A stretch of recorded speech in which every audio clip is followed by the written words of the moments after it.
Now, you may have seen Dr. Breslin in some of your classes, and you may wonder who he is. Well, I was kind of wondering that too. But anyhow, he has come on board at Greenbrier Christian. He is working with the administrative team as the assistant superintendent. He'll be working side by side with Dr. White to kind of help formulate some new plans for our school. We're very excited about that. So he's coming to speak to us to chapel today. I thought it'd be a great way to start our new year by having Dr. Breslin come to speak to us today. So Dr. Breslin, it's all about you now. Good morning. Thank you, Mr. Mowry. Good morning. How's it going? So some of you are attending your first chapel ever. You're probably looking around saying, not sure exactly what's going on. Some of you have been attending chapel probably for 12 years. Maybe it's getting a little tired. And then there's a group of people probably in between. Well, it's an honor and privilege to be able to be in front of you. And like Mr. Mowry said, brand new here. I have the opportunity this year to very plain and simply do two things. Number one, get to know you and build relationships with you, with your parents, with the faculty and the staff, and with this community. And we'll see what the Lord does, but we might be here for a long time. And then number two, have an opportunity to be able to maybe add some new ideas and some thoughts and see where those go. So I'm absolutely thrilled to be able to be here. Thrilled to be able to talk to you this morning very briefly.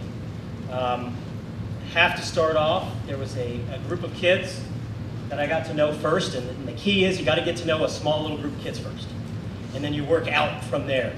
So I was blessed and honored to be able to get to know a small group of kids when I first got here, and that's my AP US History class. Can I hear you? Yeah! Very nice.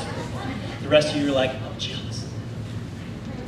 It's so good seeing you guys, and a huge shout out to A-Push. Good seeing you. I do need to tell you a quick little story as I begin. So, like Dr. White said a few days ago, or actually last week, after the Lord blessed me with this position about a month and a half ago or so, first thing I did is I got yearbooks. And I started to study names and started to study faces. And started to feel like, okay, maybe I'll be able to get to know some kids, and maybe I'll be able to surprise some kids. Probably surprised those two kids that I pointed out, Aiden and Blaine Foley. He's got a really bright orange shirt somewhere. I already talked to him today. So they're pointing in the back. I can't even see you, so I assume you're back there. There, hey, how's it going? So, you know, it's one of the things that I sit back and I say, okay, I'm going to take a lot of pride in doing this. I'm going to learn some names. But one little problem is that if you're new, never really seen you before, so this past week and a half or so, I've been spending some time going into classrooms and trying to learn some names and find out what the culture's like around here, and feeling pretty good about that. And so today, about an hour ago, I'm walking down the hallway, and all of a sudden, coming down the hallway on the other side is a kid. And he's a new kid. And I'm like, you know what? In my mind, I'm like, oh, this is good because I know this kid's name. So I'm walking along, I'm like, hey, blank. And I expect him to come back and say, hey, or maybe a little surprise or something like that. But this kid threw me a curveball. And so this kid looks at me and says, maybe says hey or something like that. Then he turns to me and says, what's my last name? Now I had like 3 options in front of me. Number one, I could play cool and pretend I knew the kid's last name and say, what's my name? Number two, I could have played it real cool and took a guess and used like the top 4 last names. Oh, it's Smith, Johnson, Brown, Taylor. Or number 3, I could do exactly what I did. Like, gotta give me some time, man. Gotta give me some time. So he said, my last name is blank. Like blank. Like, all right, I think I know. So I walked away, and now I know that Benny's last name is Free.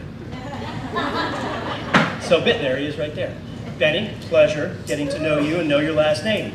Good to see you, Benny Free. So guys, the theme this year in chapel is blessed. And my question to you this morning is, do you feel blessed? Number one. Number two, do you know what blessed really means? And this is something that I want to tackle together for the next about 20 minutes or so. And the framework that we're going to use this year, it's the fruit of the Spirit. And if some of you have grown up in church, some of you have been here for a while, you probably know this really well. It comes from Galatians 5:22-23 and says, the fruit of the Spirit is love, joy, peace, patience, kindness, goodness, gentleness, and self-control. So those are 9 attributes that are supposed to come from a Christian life. It's what a Christian life can produce.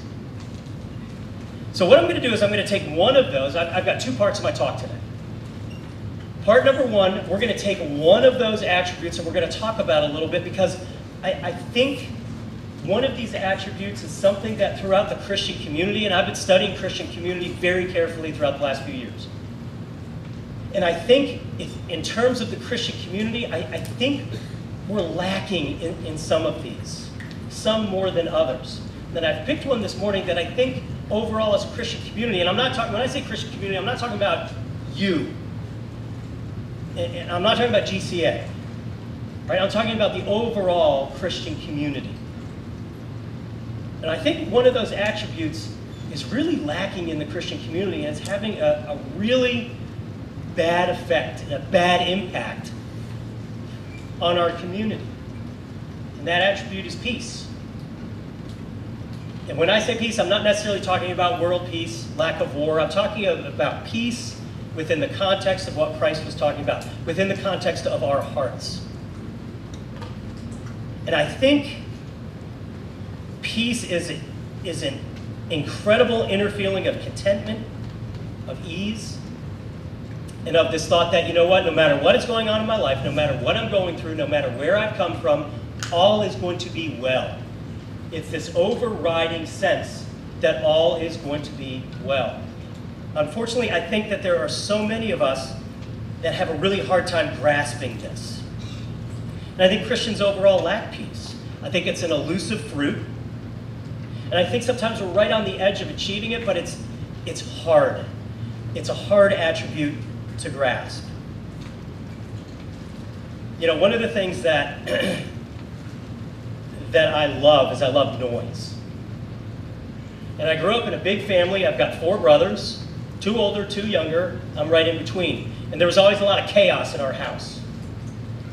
And the 2 older brothers used to pound me into submission, particularly through sports. So they would take on one another, and I'd be sort of the in-between. And like, perfect example, we were a hockey family. Grew up playing ice hockey. We grew up in New York and New Jersey. And so I was always the goalie. And so they would pound me when I was the goalie. And I always got blamed when one lost, because the other one would claim, you know what, you wanted the other one to win. So that's just the way that I grew up. But I love noise. And so one of the things that I have in my office, which is Mr. Wilson's former office, he's moved on up to the east side of a bigger and better office. So I'm in his former office. And one of the things that I have in there is I've got a television. It's not hooked up to cable or anything like that, but I've got a TV. And as long as I'm not reading, if I'm thinking or if I'm trying to create something, I've got that TV on. And I've got a DVD in there, or something that you guys don't know about, it's something called a VHS tape. Still have my whole collection of VHS tapes. But I've got something on because the noise stimulates me. It focuses me.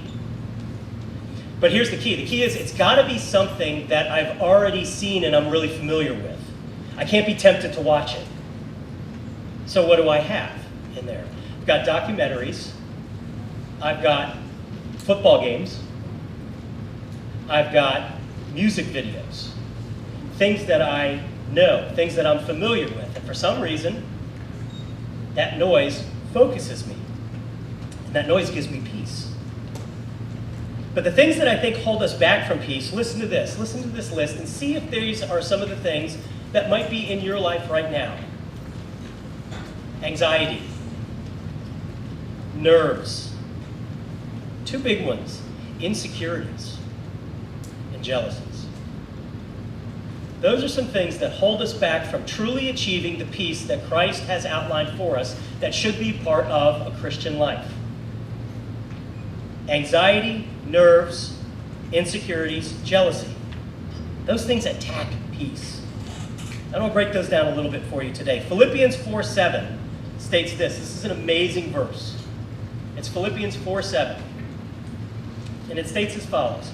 And the peace of God, which passes all understanding, will guard your hearts and your minds in Christ Jesus. Listen to this. The peace of God, which transcends all understanding, will guard your hearts and your minds in Christ Jesus.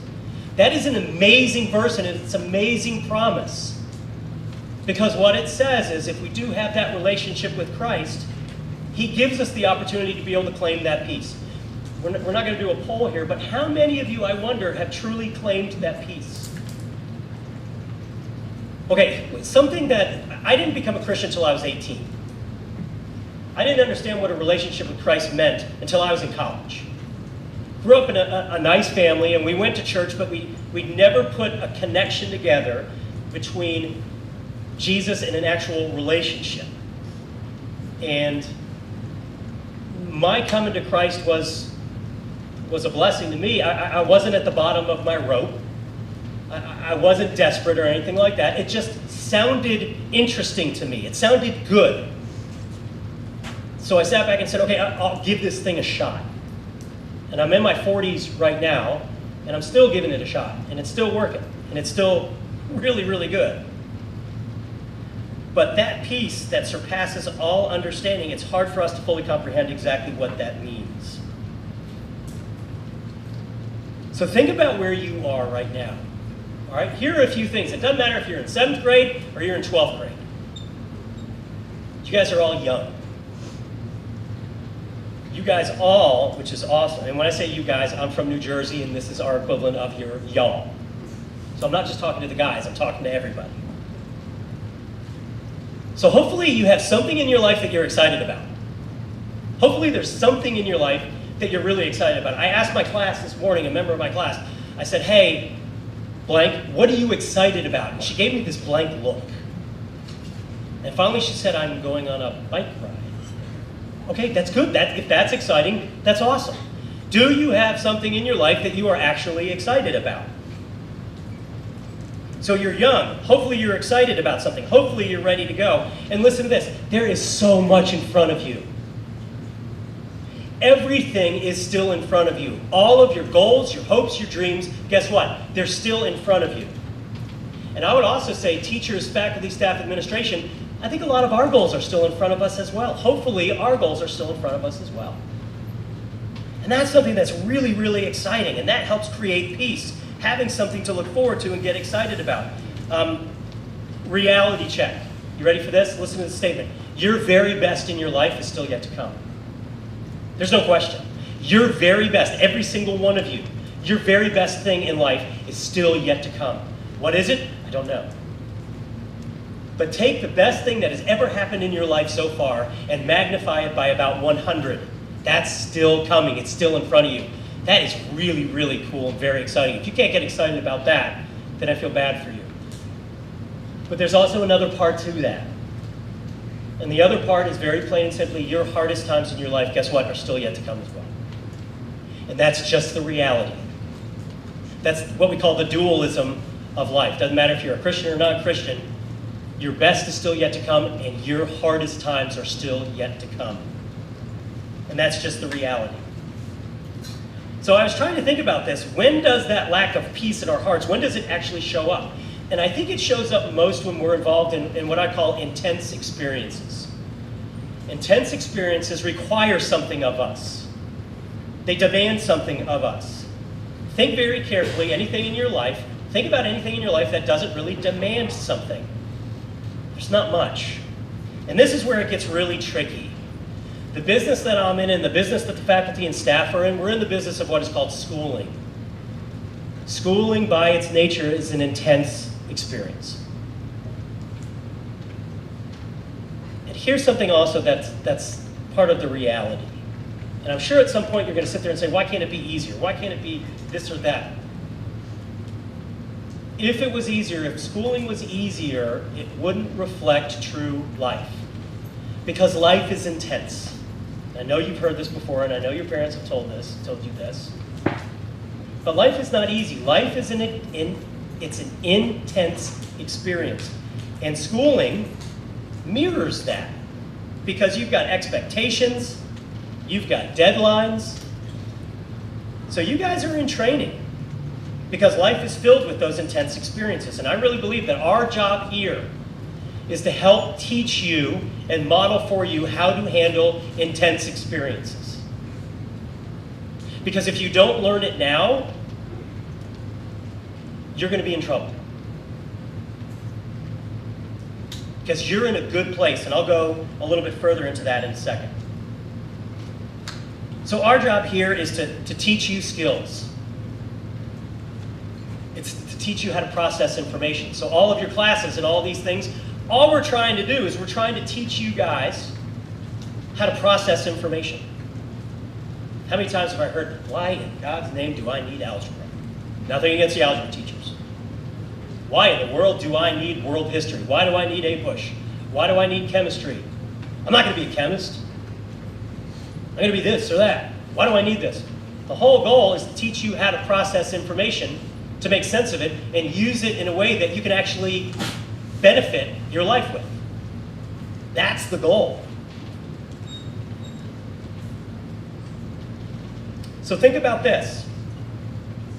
If our job is to teach you how to handle intense experiences, shouldn't that help you, ideally, find peace? Yeah. But it's tricky because you're in an intense experience that can't become less intense.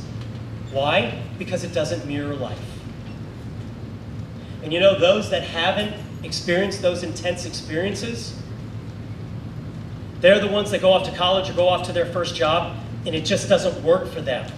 They don't know how to respond. And I think one of our jobs is to make sure that as you go off, that you know how to respond. Some of the keys include, I think, relationships that are true, pure, and authentic. I think Jesus can play a role in this if you allow him. That's up to you. We'll talk a little bit about that in a second. And I think the 4 saddest words in the history of the English language, 4 words that are put together. I think when you take these 4 words and put them together, they are the saddest in the English language. And believe it or not, it's not, oh my, Alabama lost. It was a joke, because Alabama doesn't lose. But the 4 saddest words put together, if I had only. If I had only. No matter what you put after those 4 words, those are hard words. And there are so many adults in this world that are walking around living with so much regret and constantly saying, if I had only. What are you going to do to help you not say those 4 words? So here's part 2. Part 2 is all about opportunities. And this year is absolutely full of them. So my impressions. I've been here about a month. Been with you about 2 weeks. Here are some of my impressions. I like what I see. Your classrooms are filled with energy. There seems to be a good connection you have with your teachers. And I think your teachers have a really good connection with you. I don't know what to think about your connection with each other yet. It's early, but I don't get the sense that I'm talking to a unified body here. And I don't get the sense, I don't know if that's even important to you.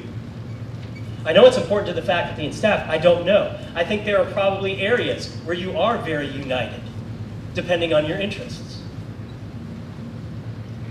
But I don't know what kind of connection you guys have with one another. I think you're sharp. I think you're respectful. I think the academic program that you're a part of is strong. And if it wasn't, I just wouldn't say anything at this point. But it's strong.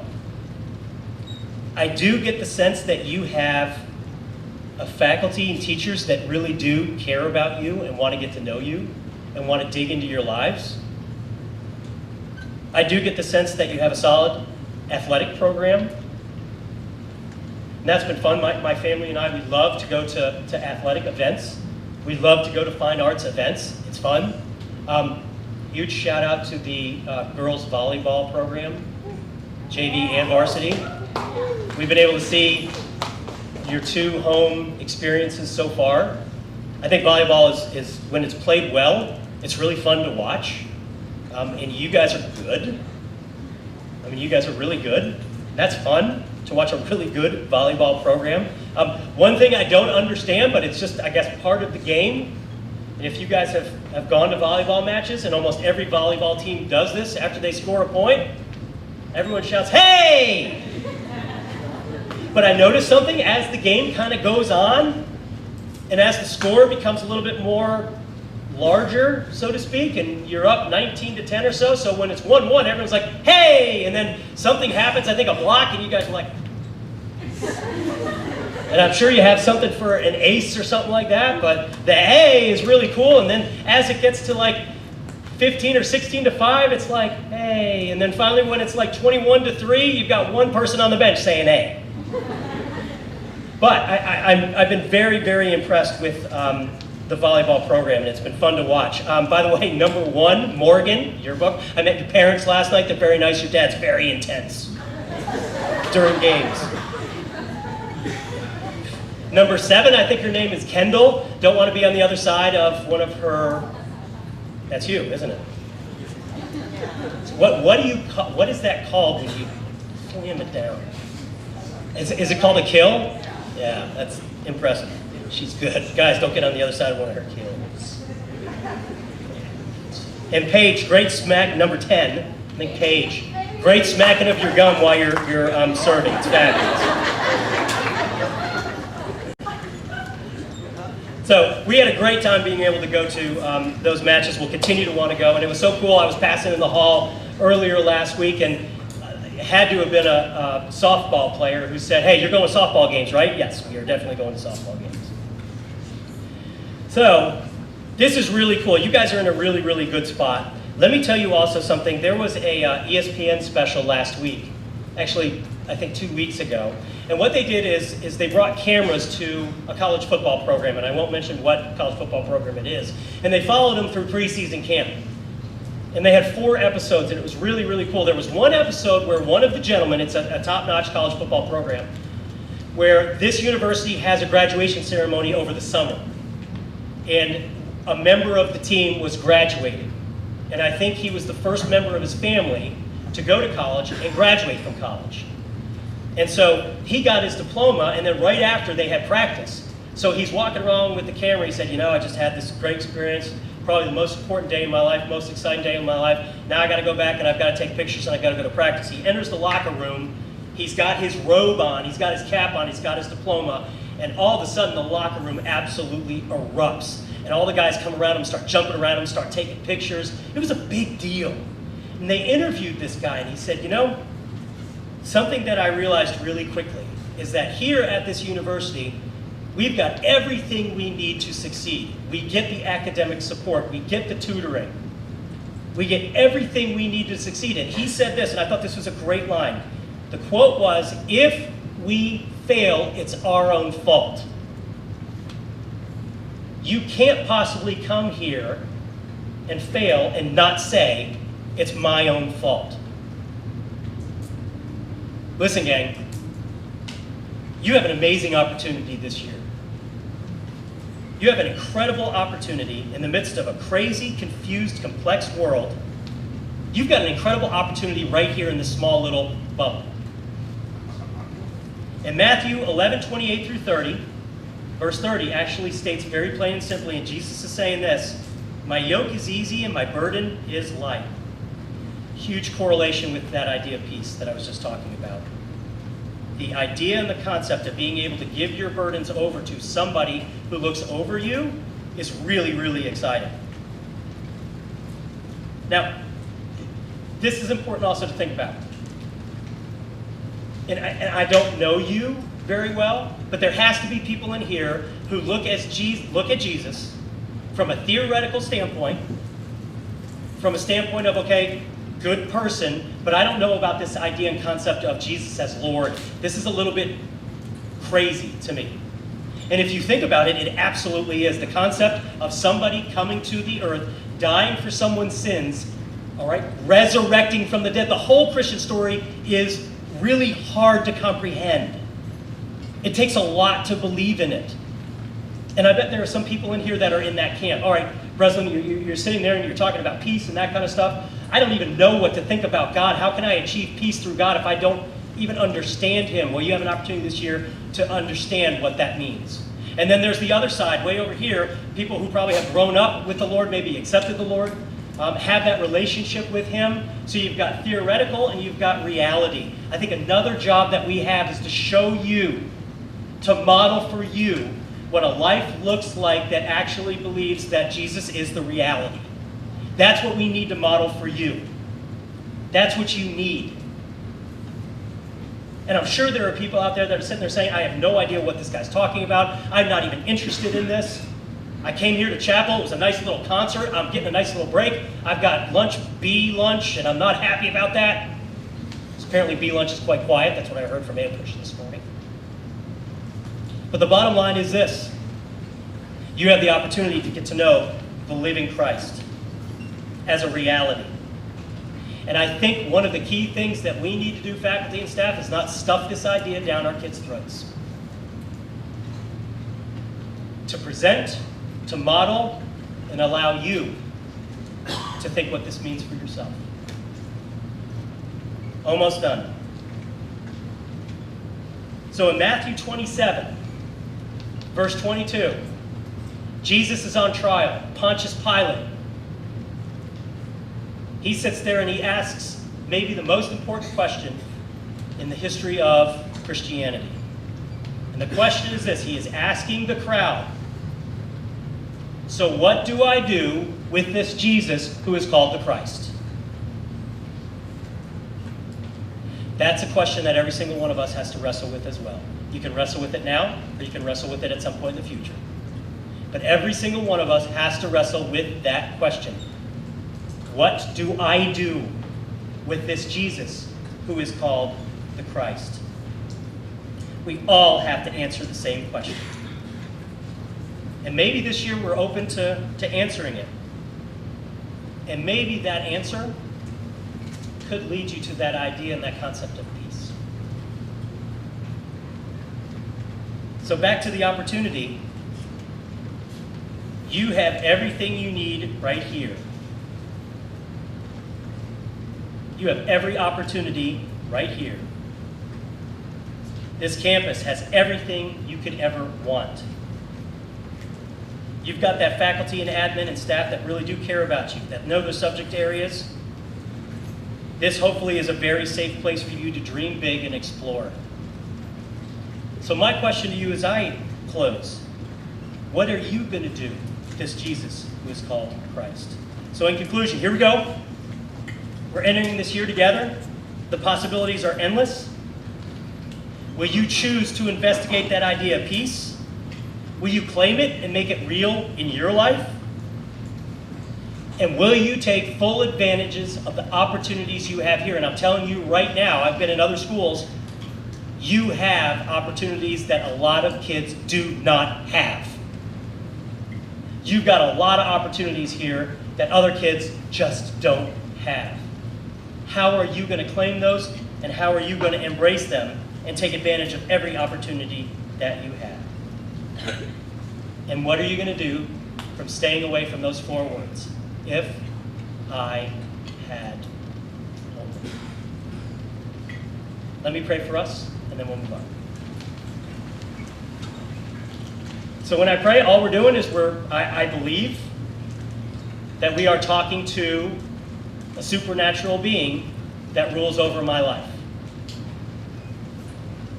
It's pretty cool to think about it, if you really think about it. So all I'm doing is I'm talking to the supernatural being that I believe knows me, loves me, and wants to give me that peace. That's what I choose to believe. And maybe you choose to believe that as well. lift this up. Lord, we love you and praise you. We give you all we have. Father, thank you for the opportunity that every single person in this room, faculty, staff, admin, kids, have to fully experience what you have in store for us. Father, for those that are out there that have questions or doubts, just pray so hard that you will direct them towards people who can give them direction. Father, I pray for great wisdom for our faculty and staff, that we can show the living gospel in a way that brings honor and glory to you, that brings love and acceptance and brings new life. Father, thank you for the opportunities we all have. Please keep us away from that statement, if I had only. We love you and praise you, and we give you this time. In your Son's name, amen. Thank you for your attention. It's a blessing to be here.